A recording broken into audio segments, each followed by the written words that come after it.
The base, affectionately called the Memphis Belle III, took off for the last time. The Air Force decided to phase out the bomber at Eaker even before it decided to close the base. The B52 played a huge role in the Vietnam and Persian Gulf Wars and has a... I spent nearly 18 years in the B52, and to see the ramp empty except for one and then to take the last one out, yeah, it's real sentimental and it's kind of sad. The man that swore me into the Air Force was Colonel Robert Morgan, the pilot of the original Memphis Belle. So this is a kind of a neat thing that I get to fly the Memphis Belle out of here on the last mission.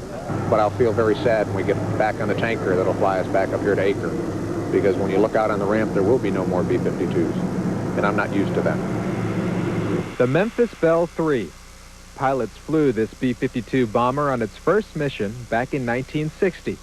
31 years later, the plane is still going strong. It's wonderful memories, and I hope we'll never regret closing this base, but right now I feel we will. Eaker's fleet of B-52s is transferring to Louisiana, all part of the plan to close the base by next December. To mark the historic occasion, Alan Fair re-enlisted as the last B-52 left the runway. Help me God, so help me God. Congratulations. Thank you, sir. Others weren't as happy. I'm going to cry here, I think, is what I'm going to do. It's a beautiful, grand old lady. She's seen a lot of service to her country for the last 30-plus years. There'll never be another airplane like her. She's going down to Barksdale. Hope they appreciate her as much as we do. Eaker's mission over the years has been refueling planes in midair, a job handled by expert boom operators like Larry Burris and Mike Sage. Basically, today we were offloading about 15,000 pounds of fuel, which only takes approximately 3.5 minutes or so. After touching down, this B-52 was turned over with no discrepancies, meaning there's nothing wrong with this plane mechanically. Not bad considering it's over 30 years old. After returning to Eaker, another Air Force tradition was carried out. This one involves hosing down the commander of the departing fleet.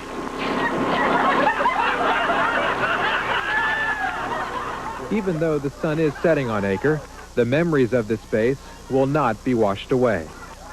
Jim Taylor, Kait 8, Night. It's very evident that what we mark today is the end of an era.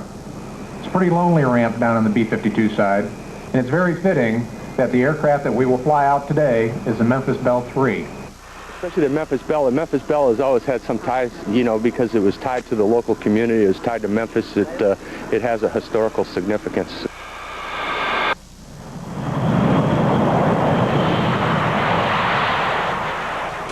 This would have happened irregardless of base closure or not. This is part of the drawdown of the B-52 force structure.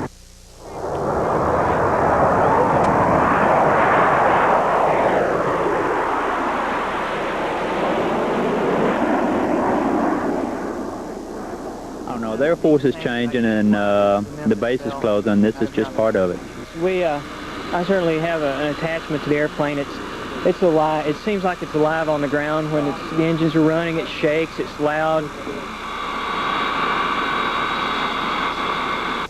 You know, hopefully we'll all go on. Our careers will go on, and who knows? We might run up against this airplane again on down the road.